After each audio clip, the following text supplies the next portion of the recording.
اللہ رب العزت نے قرآن پاک میں ارشاد فرمایا لا یؤاخذکم اللہ باللغو فی ایمانکم، اللہ تعالیٰ تمہاری ایسی چھوٹی موٹی قسموں کے بارے میں مواخذہ نہیں کرتا، ولیکن یؤاخذکم بما عقدتم الایمان، لیکن وہ قسم جو تم نے پکی قسم کھائی ہو،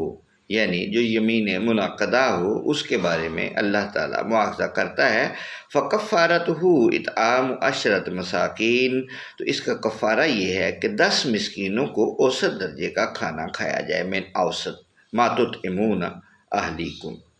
او کسوتہم، یا ان کو ویسا ہی 10 بندوں کو کپڑے پہنائے جائیں، او تحریر الرقبہ، یا غلام آزاد کیا جائے۔ لیکن فمن لم یجد فصیام 3 ایام، جس کے پاس یہ استطاعت نہ ہو تو وہ 3 روزے رکھے، ذالک کفارۃ ایمانکم، یہ تمہاری قسموں کا کفارہ ہے۔